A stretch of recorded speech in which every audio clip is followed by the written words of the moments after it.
Apa kabar Tribuner? Jumpa kembali dengan saya Delta Gonzales hadir menyapa Anda dalam program Superscore edisi spesial Piala Dunia untuk hari Senin 28 November 2022. Dan kali ini kita akan membahas big match Spanyol versus Jerman. Aduh, ini sudah pasti akan sangat seru ulasannya. Sudah bergabung dengan saya di sini ada Bang Husen Sanusi, wartawan olahraga Tribun Ternate, dan Bang Komang Agus, wartawan olahraga Tribun Bali. Halo Bang Husen, halo Bli Komang. Halo Delta, Ya, halo Delta. ya, Salam bola. terlihat cerah kita semua pakai jersey di sini. Nah, yang akan kita bahas adalah big match Spanyol versus Jerman. Ini menurut saya termasuk final yang kepagian, tapi tidak tahu apakah masih layak disebut sebagai final atau seperti apa. Jadi ini pertandingan dari grup E untuk match kedua, di mana untuk match pertama Spanyol melumat habis Costa Rica 7-0, sementara Jerman harus takluk dengan wakil dari Asia 1-2 atas Jepang. Oke, Bang Husen, saya pertama ke Bang Husen Samsi terlebih dahulu. Di sini kita lihat kemarin Spanyol begitu perkasa ya, melibas habis Keylor Navas sebagai kiper dari Costa Rica. Nah, bagaimana pengamatan dari Bang Husen melihat penampilan Spanyol di matchday pertama? Ya, terima kasih Delta atas waktunya. Spanyol pada pertandingan pertama saya kira eh, sangat luar biasa di mana dia mampu meraih kemenangan yang sangat besar. Mm-mm. Eh, apa faktor yang menyebabkan Spanyol mampu menang besar di pertandingan tersebut? Pertama tentu adalah faktor dari pelatih Luis Enrique yang mampu eh, menerapkan sebuah strategi yang sangat bagus di mana dia mampu menggabungkan antara pemain Spanyol yang muda dan yang pengalaman, dan itu terbukti mereka mampu mencetak banyak gol ke gawang Costa Rica meskipun dijaga oleh kiper yang cukup ini dengan Real Madrid ya. Ya. eh tapi sebenarnya yang paling berpengaruh besar dari pertandingan tersebut adalah lawan ya yang tidak sepadan. Artinya jika membandingkan antara Spanyol dan Costa Rica tentunya cukup jauh dari sisi kualitas apapun, baik dari sisi kualitas tim, terus kualitas pemain dan lain sebagainya. Artinya Spanyol saya kira dengan kemenangan besar tersebut itu sebuah modal yang sangat berharga bagi mereka untuk menatap laga selanjutnya di mana mereka akan menghadapi Jerman. Tapi ini apa namanya secara kualitas memang Spanyol kemarin cukup dilihat bagus ya bagaimana Mm-mm. mereka bermain solid dari lini pertahanan terus di lini tengah dan di lini depannya juga sangat luar biasa. Eh, saya mencatat gelandangnya Spanyol si Gavi pemain muda itu juga cukup bermain sangat bagus bersama dengan seniornya si Sergio Busquets. Ya. Dan saya kira ini pada pertandingan melawan Jerman akan menjadi ujian yang sesungguhnya bagi Spanyol di Piala Dunia 2022 ini. Ya, jadi kalau menurut Bang Husen, lawan Costa Rica tidak terlalu seimbang ya, karena terlihat jomplang, meskipun juga Costa Rica sudah memiliki kiper berpengalaman sekelas Keylor Navas yang sudah memiliki banyak trofi bersama Real Madrid, yang tak lain adalah klub di Liga Spanyol sendiri. Seperti itu ya, Bang Husen ya? Benar Delta, benar. Dan cukup ini ya, cukup mengagetkan kemarin dia kebobolan dengan banyak gol itu luar biasa. 7 gol. Ya. Luar biasa dan tentunya juga mengagetkan menambah daftar kejutan yang terjadi di Piala Dunia 2022 itu menurut Bang Hussein seputar match day pertama yang dilakoni oleh Spanyol. Saya akan bergeser ke Bli Komang. Bli, lain halnya dengan Jerman ya Bli ya, yang harus pasrah skor tipis 1-2 dari Jepang dan ini merupakan salah satu kejutan pula di Piala Dunia kali ini. Bagaimana menurut Bli soal penampilan dari Jerman di match day pertama kemarin? Ya, kalau menurut saya memang apa namanya terjadi perbedaan yang sangat kontras ya antara Ya. Spanyol dan Jerman di laga perdana Piala Dunia 2022 Qatar ini. Kalau Spanyol tampil sensasional dengan Hmm. mencetak 7 gol, Jerman justru tampil jauh dari status mereka sebagai tim besar ya. Ya. Di laga pertama di luar dugaan kalah 1-2 dari Jepang ya sebagai wakil Asia. Ini menjadi salah satu kejutan besar di Piala Dunia 2022 ini selain kekalahan Argentina dari Arab Saudi. Ya. Dan menurut saya kekalahan Jerman melawan Jepang di laga perdana ini memang tidak terlepas dari penampilan Jerman sendiri ya. Saat ini skuad Jerman belum dalam performa terbaik mereka. Mereka belum punya tim yang benar-benar solid. Jerman harus kita akui masih dalam masa transisi ya. Setelah kehilangan sejumlah pemain bintangnya, dan mereka masih butuh waktu saya kira untuk kembali bisa bangkit sejak mereka menjadi juara Piala Dunia 2014. Jadi setelah juara Piala Dunia 2014 itu skuad Jerman mengalami penurunan yang sangat drastis. Mereka kehilangan sejumlah pemain bintang dan saat ini mereka masih seperti menyusun puzzle lagi ya, jadi menyusun kekuatan baru lagi. Dan kita lihat di Piala Dunia 2022 ini mereka belum juga menemukan atau menunjukkan kapasitasnya sebagai sebuah tim besar ya. Di laga perdana mereka langsung kalah dari Jepang. Ya kalau saya lihat dari skuad yang ada sekarang memang terlihat bahwa di sektor defender belum terlihat seorang defender yang tangguh. Kemudian di lini tengah juga Jerman juga belum punya seorang sosok gelandang elegan ya yang menjadi jenderal lapangan tengahnya seperti era Mikel Ballack misalnya atau Mesut Ozil seperti itu. Kemudian masalah terbesar juga terlihat di lini depan. Jadi, mereka juga belum punya seorang striker tajam. Yang kita tahu sebelumnya Jerman identik dengan Miroslav Klose, kemudian Lukas Podolski, dan sosok-sosok seperti ini belum terlihat lagi di skuad Jerman. Sehingga sangat terlihat sekali ketika melawan Jepang meskipun mereka mampu menguasai permainan ya, khususnya di babak pertama, tapi terlihat bahwa lini depan mereka tidak maksimal. Kai Havertz yang menjadi andalan di lini depan, apanya belum bisa menjadi jaminan ketajaman lini depan Jerman ya. Ditambah lagi absennya Leroy Sane yang cedera sehingga membuat kekuatan lini depan Jerman memang agak berkurang. Sementara Thomas Muller yang menjadi andalan Jerman dalam beberapa tahun terakhir itu ya harus kita akui bahwa performa dia sudah mulai menurun karena termakan usia. Jadi inilah yang menjadi masalah bagi Jerman sendiri bahwa mereka masih menghadapi masa transisi ya. Jadi masih mencari sosok-sosok pengganti pemain-pemain bintang dan sejauh ini Jerman belum memiliki sosok seperti itu. Jadi ini yang menjadi kendala bagi pelatih Jerman Hansi Flick ya. Dan dia juga mengakui bahwa kekalahan dari Jepang itu 1-2 di laga perdana karena lini depan yang kurang efektif memanfaatkan peluang sehingga mereka harus kalah khususnya di babak pertama ya, di mana Jerman mampu menguasai permainan tapi lini depan mereka kurang efektif sehingga harus kalah. Dan di babak pertama mereka hanya mencetak 1 gol lewat titik penalti, dan di babak kedua akibat kelengahan lini belakang mereka justru kebobolan 2 gol.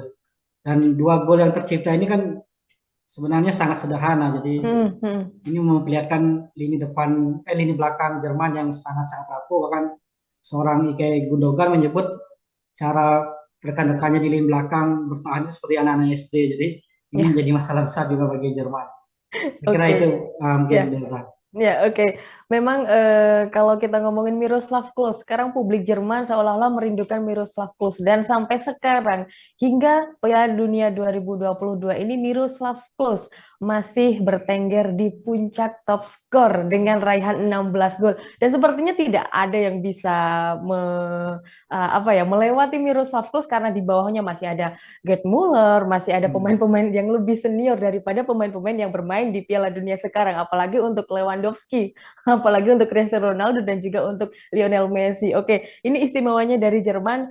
Dan untuk klasemen sementara, Tribundas dari grup E, Spanyol masih memimpin di puncak klasemen dengan raihan 3 poin, Jerman di runner up dengan 3 poin, sementara mengikuti menurut saya di runner up ada Jepang dengan 3 poin, dan juga mengikuti di nomor 3 dan nomor 4 ada Jerman dan Costa Rica yang masih belum mengoleksi 1 poin sama sekali. Nah, lantas Bang Hussein, dengan skuad yang sudah seimbang tadi menurut Bang Hussein dengan pemain muda dan juga dengan pemain tua sudah termasuk seimbang dan juga komposisinya pas hingga bisa disebut sebagai skuad yang sangat mumpuni. Nah, di sini perlukah Luis Enrique berganti strategi mungkin saat lawan dengan Jerman nanti? Ya, Delta Spanyol ini antitesanya dari Jerman ya. Maksudnya antitesa jika Jerman tadi dijelaskan bahwasanya Jerman masih menyusun puzzle di mana mereka masih mencari komposisi pemain yang pas. Sementara di kubu Spanyol sendiri, Luis Enrique kita lihat cukup nyaman dengan komposisi pemain yang sekarang mereka miliki.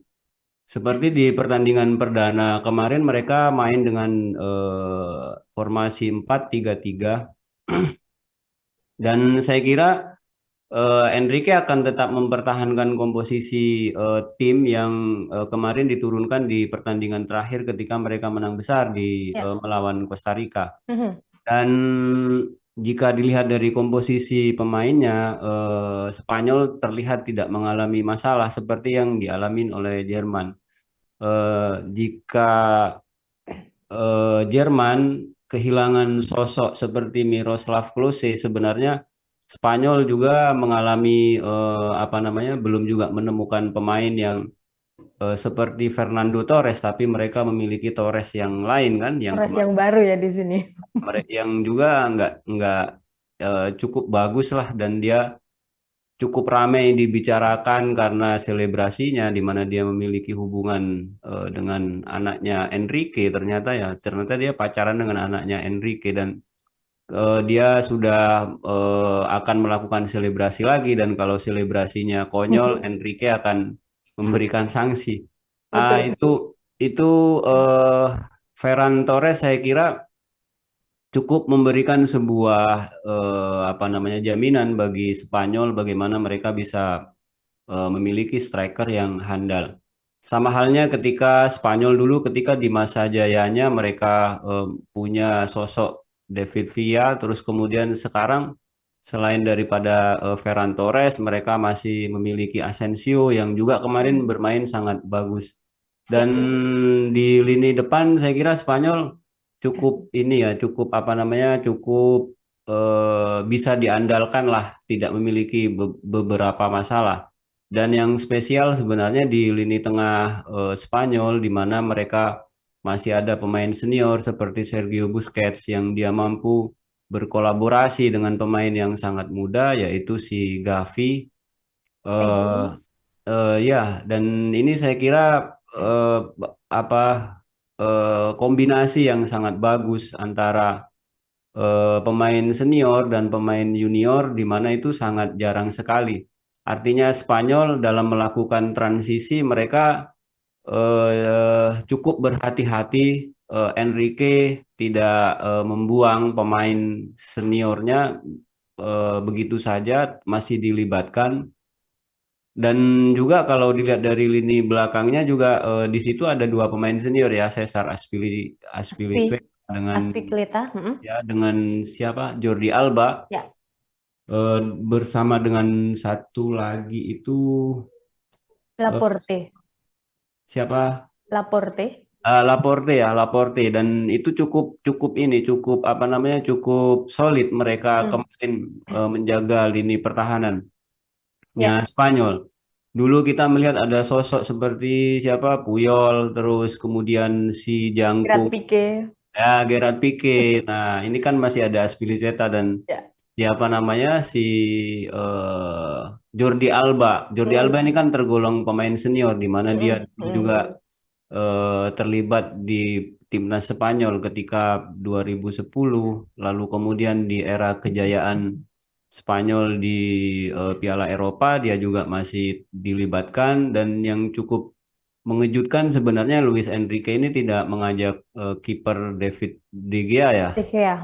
Ya, dia apa namanya cukup berani dia membawa kiper yang sekarang ini dan saya kira tidak perlu bagi Spanyol untuk merubah lagi komposisinya. Mungkin ketika mereka mengalami deadlock, mungkin strateginya sudah pasti akan sudah disiapkan oleh Enrique di pertandingan yang cukup ketat melawan Jerman dini hari Ya, nanti.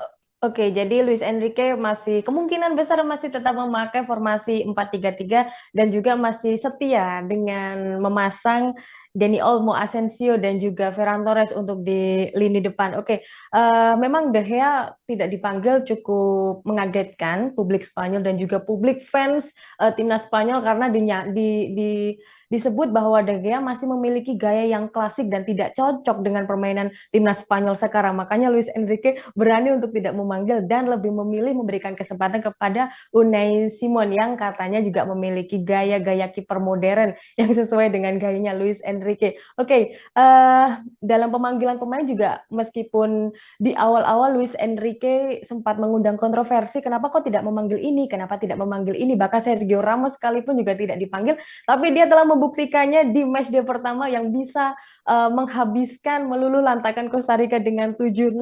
Dan di sini juga Spanyol memang sangat butuh menang, apalagi mereka sudah termasuk dalam zona nyaman, akan main dengan santai. Jika menang sekali, lantas dia akan menyusul Prancis yang sudah lolos ke babak 16 besar. Nah, bagaimana dengan Jerman ini, Bli Komang? Jika Jerman kalah, ini Jerman harusnya menang ya. Mereka membutuhkan kemenangan dalam laga versus Spanyol ini. Namun jika mereka kalah, ini tandanya Der Panzer sudah habis ya di Piala Dunia 2022. Dan sebenarnya apa sih yang perlu dihindari Hansi Flick dalam skuadnya untuk bertemu dengan Spanyol ini?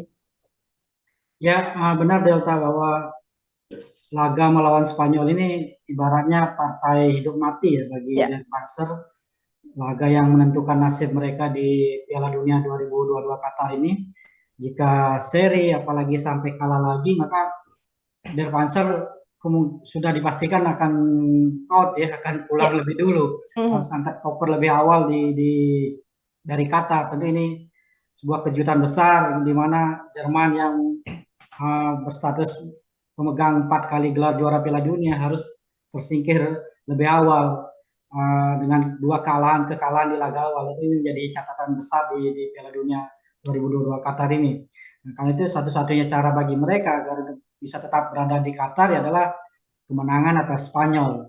Ini yang menjadi tantangan besar sekarang bagi Jerman, mampukah mereka mengalahkan Spanyol, di mana di laga pertama mereka kalah 1-2 dari Jepang, sementara Spanyol tampil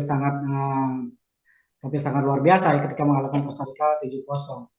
Nah, tentu untuk meraih kemenangan, Jerman sekarang kita harus fokus menghadapi Spanyol ya. Jadi fokus mereka sekarang bagaimana bisa mengalahkan Spanyol ini yang harus ditekankan oleh sang pelatih. Itu mereka harus tampil out, tampil ofensif, tampil dengan pressing tinggi sejak babak pertama. Bagaimana mereka bisa mengejar gol? Karena biasanya kalau menghadapi Spanyol, ketika mereka terus ditekan, ketika mereka terus diserang, Spanyol agak keteteran. Mereka akan kesulitan juga untuk mengembangkan gaya permainan mereka yang mengandalkan total football itu, gaya tiki-takanya. Jadi bagaimanapun Jerman sekarang harus tampil lebih berani menekan sehingga tidak memberi kesempatan kepada Spanyol untuk mengembangkan permainan. Dengan cara demikian saya kira Jerman bisa meraih kemenangan atas Spanyol. Artinya harus benar-benar tampil ofensif dari awal untuk mengejar gol dan tidak memberi kesempatan kepada pemain-pemain Spanyol untuk mengembangkan permainan dengan menerapkan high pressing. Jadi menekan di garis pertahanan tinggi dan tidak memberikan kesempatan kepada Spanyol mengembangkan permainan. Kemudian yang tentu yang perlu diperhatikan dari Jerman itu sekarang adalah bagaimana penyelesaian akhir mereka, finishing touch mereka. Jangan sampai sudah mampu menekan terus, menyerang, tetapi tidak mampu mencetak gol. Ini tentu juga akan hasilnya tidak sesuai dengan harapan. Sama aja ya. Iya, jadi ini yang harus menjadi penekanan sekarang bagi Jerman, bagaimana mereka bisa memanfaatkan setiap peluang untuk bisa mencetak gol ke gawang Spanyol, karena praktis dengan mencetak gol mereka akan bisa meraih kemenangan. Sembari juga tentunya lini pertahanan mereka juga harus waspada dengan pemain-pemain cepat Spanyol ya. Nah, jadi menghadapi serangan balik Spanyol, itu lini pertahanan mereka juga harus waspada dan tidak boleh lagi meremehkan kekuatan lawan ya. Itu ini kita melihat bagaimana pemain-pemain belakang Jerman kemarin seolah meremehkan pemain-pemain Jepang ya, sehingga kebobolan 2 gol. Itu ini tidak boleh dilakukan lagi menghadapi Spanyol yang notabene kualitas dan kemampuan tim mereka jauh dari di atas Jepang. Ya, Jadi ini merupakan pembuktian bagi Hansi Flick sendiri karena ini merupakan debutan di Piala Dunia 2022 setelah lama dipegang 15 tahun oleh Joachim Löw, sementara sekarang adalah match pembuktian bagi Hansi Flick bagaimana dia bisa membawa timnas Jerman untuk melawan Spanyol. Nah, di sini memang pemain-pemain Jerman juga tentunya dalam kondisi yang sangat tertekan, apalagi berjumpa dengan Spanyol yang habis membantai 7-0. Tapi menurut saya Jerman sudah familiar dengan angka 7 ya. Kita tahu juga Jerman juga pernah membantai Brazil 7-1 bahkan di Piala Dunia 2014 di Brazil. Jadi tuan rumah dilibas habis 7-1 oleh Jerman. Nah, tapi jangan sampai terjadi untuk Jerman agar tidak dibantai oleh Spanyol lagi. Oke, jadi ini kesempatan terakhir menang untuk Jerman karena setelah bertemu dengan Spanyol ini Jerman akan bertemu dengan Costa Rica. Jadi kalau kalah melawan Spanyol, kemenangan lawan Costa Rica juga sudah tidak ada artinya lagi bagi timnas Jerman. Oke, itu dari Bli Komang seputar apa sih yang harus diperbaiki Hansi Flick dengan skuadnya. Nah, sekarang saya akan bergeser ke Bang Husen ini, Spanyol yang sudah kita singgung tadi sudah nyaman, sudah percaya diri dengan hasil dari match D1-nya. Nah, lantas ada nggak sih hal yang harus diperhatikan atau hal-hal yang perlu diwaspadai Spanyol saat melawan Jerman atau mungkin harus mengawal pemain-pemain tertentu dari Jerman mungkin? Ya, Delta, Luis Enrique dengan sangat jelas mengatakan sebelum pertandingan melawan Jerman ini, benar tadi dikatakan oleh Bli Komang bahwasanya yang sangat diwaspadai oleh Spanyol pada pertandingan melawan Jerman ketika Jerman melakukan pressing yang sangat tinggi dengan menekan Spanyol sampai ke pertahanan mereka ya.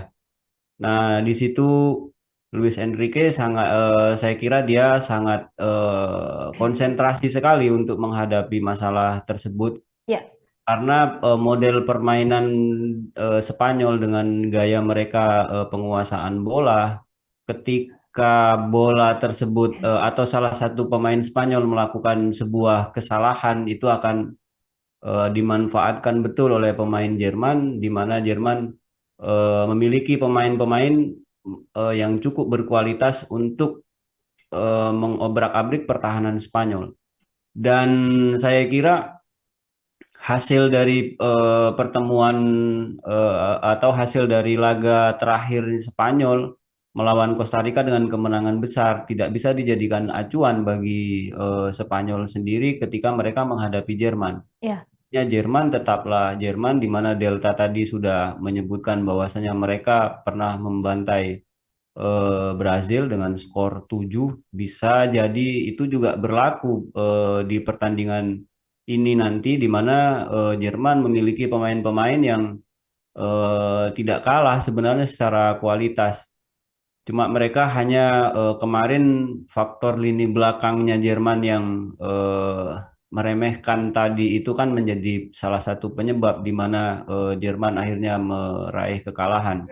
Artinya Spanyol dalam hal ini mereka hampir dipastikan akan bermain sangat hati-hati ya. Bukan berarti mereka akan bertahan, mereka akan tetap apa namanya? Mereka akan tetap menyerang.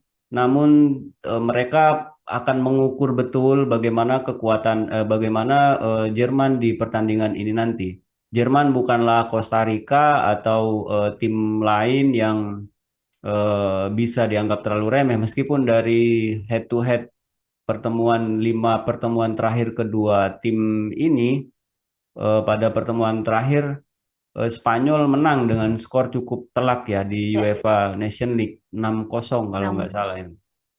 Nah, tapi di pertemuan dari 5 pertemuan tersebut Spanyol juga sempat kalah 1-0 dari Jerman sebelum akhirnya Spanyol membalas lagi kekalahan tersebut dan juga kedua tim juga pernah juga bermain imbang 0-0 tanpa gol. Hmm. Nah, ini artinya kemungkinan kemungkinan bisa jadi pertarungan yang sangat ketat di pertandingan ini nanti bisa jadi juga akan ada draw atau hasil Ya. pertandingan yang seri di pertandingan ini nanti. Mm-mm, mm.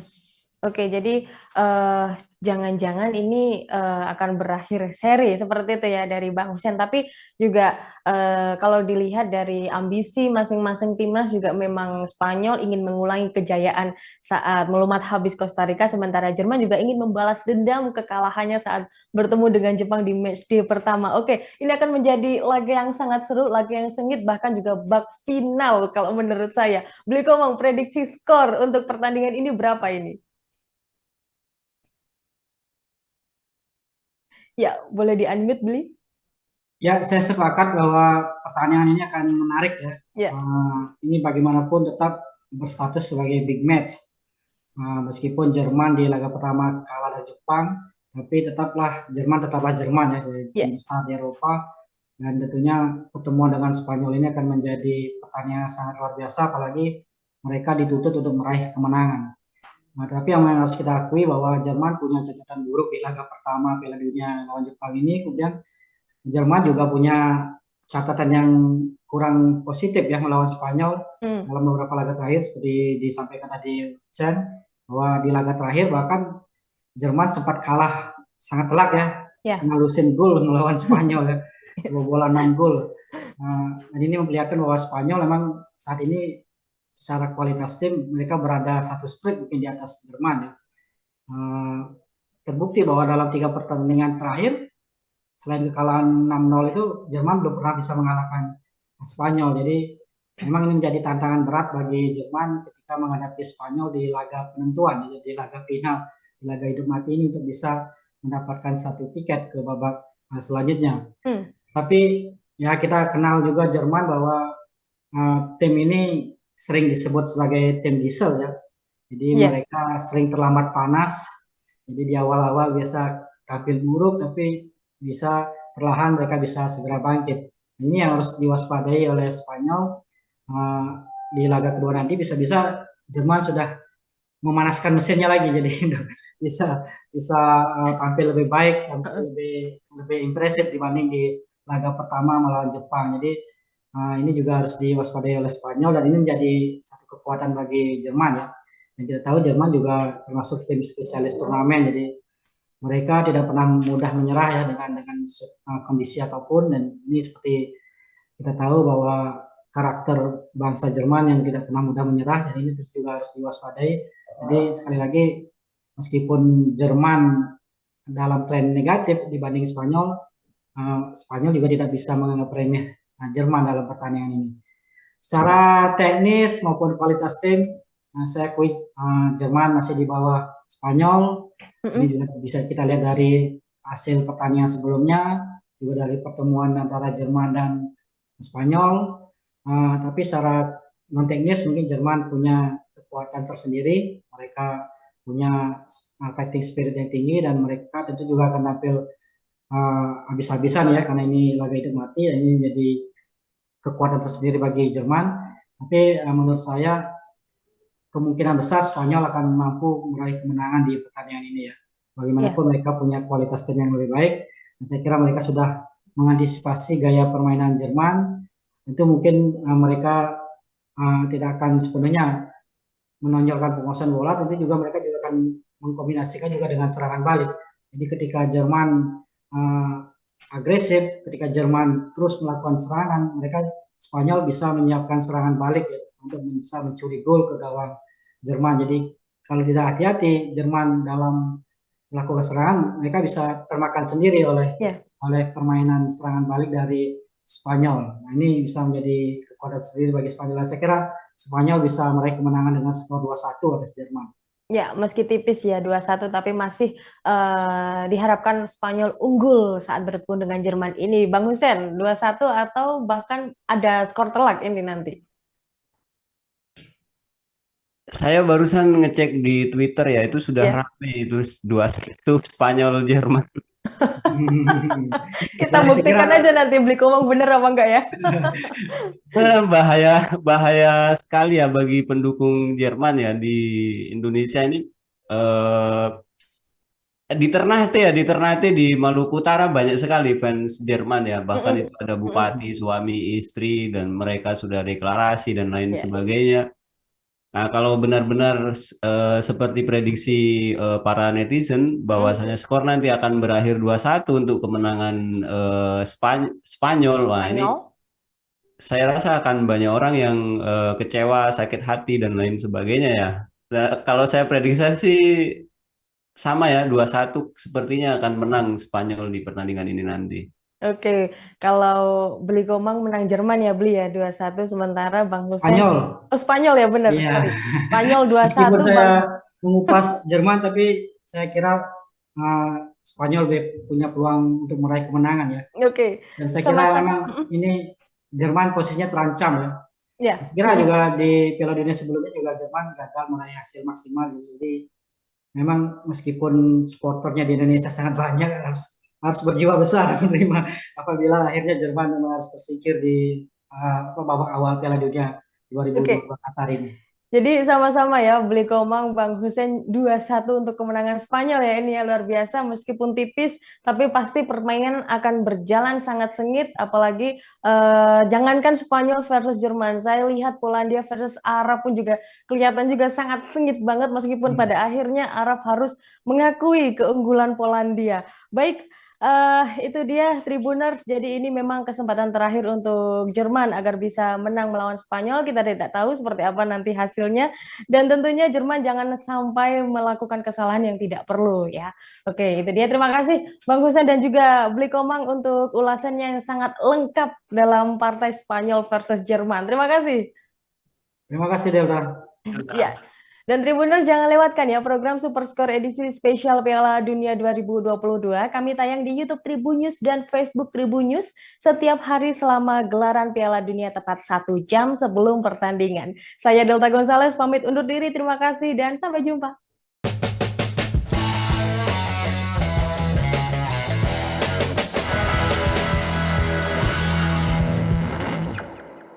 Terima kasih sudah nonton. Jangan lupa like, subscribe, dan share ya.